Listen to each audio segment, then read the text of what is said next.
Сәлем балалар, 3 сынып қазақ тілі 40 сабақ 12-14 жаттығулар. 12 жаттығуды оқы. Уақыт есебі. Бір сабақта мұғалім. Міне, қазір көктем. Күн ұзарып, түн қысқарып келеді. Енді бір айдан соң, яғни жаз кезінде күн 1 сағатқа ұзарады дейді. Бар ай өтеді. Сабақта жыл мезгілдері туралы әңгіме болады. Мұғалім осы сыныпта оқитын Қожа Насырды тақтаға шақырып, ал Қожа Насыр, сен айтшы, бір тәулікте қанша сағат бар деп сұрайды. Басқа мезгілдерде 24 сағат, ал жаз кезінде 25 сағат бар, депті. Мәтін «Мен оқимын, ойлаймын, ойнаймын» кітабынан алынған екен. Ал енді мәтінге байланысты берілген сұрақтарға жауап берейік. Бірінші сұрақ. Мәтін мазмұны бойынша бір-біріңе сұрақ қой.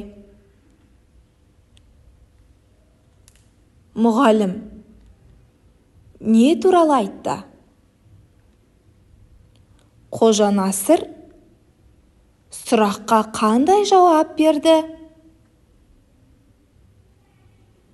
Екінші сұрақ.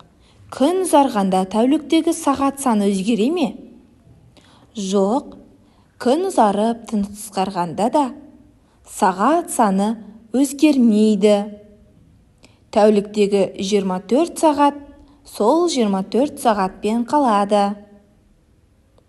Келесі сұрақ. Қожа Насыр нені түсінбеді деп ойлайсың? Қожа Насыр күн ұзарып, түн қысқарғанның тәуліктік уақытқа әсер етпейтінін түсінбеді. Келесі сұрақ. Қожа Насырдың орнында болсаң, қалай жауап берер едің? Қожа Насырдың орнында болсам, бір тәулікте 24 сағат бар, деп жауап берер едім. Келесі сұрақ. Мәтіндегі қарамен берілген сөздердің қандай мағынада қолданылып тұрғанын түсіндір. Мәтіндегі қарамен берілген сөздер: күн ұзарып, түн қысқарып. Мұндағы ұзарып, қысқарып сөздері ауыспалы мағынада тұр. Шығармашылық үзіліс. 13-ші жаттығу. Суретте көрсетілген 12 әріптен 21 сөз шығарып көр. Ол үшін ешқандай әріп тастамай, рет-ретімен оқи бер. Тапқан сөздерің жазған сөздердің мағынасын түсіндіріп көр. Ал олай болса, осы әріптерден 21 сөз шығарып көрейік. Менде ат, ата, атау, тау, ауа, ау, атом, марал, ар, арал, ал, ара, ала, омар, алатау, том, томар, арала, аралат, атау, ата, ал сөздері шықты. Ал енді осы сөздердің әрқайсының мағынасы бар екенін ескертемін. Мысал үшін ат.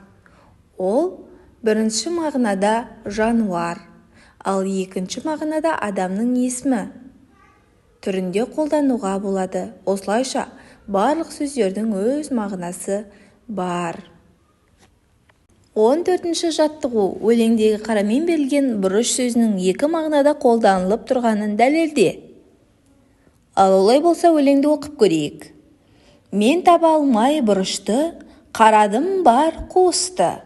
Таусылған соң шыдамым, інімнен кеп сұрадым.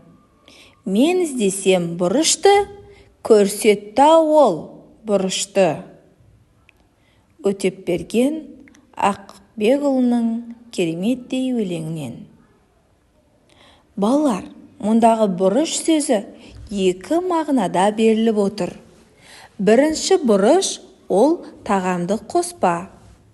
Ал екінші мағынасы ол үйдің бұрышы. Жарайсыңдар балалар, өте жақсы. Бүгінгі сабаққа лайк басып, каналға тіркеліп алыңдар.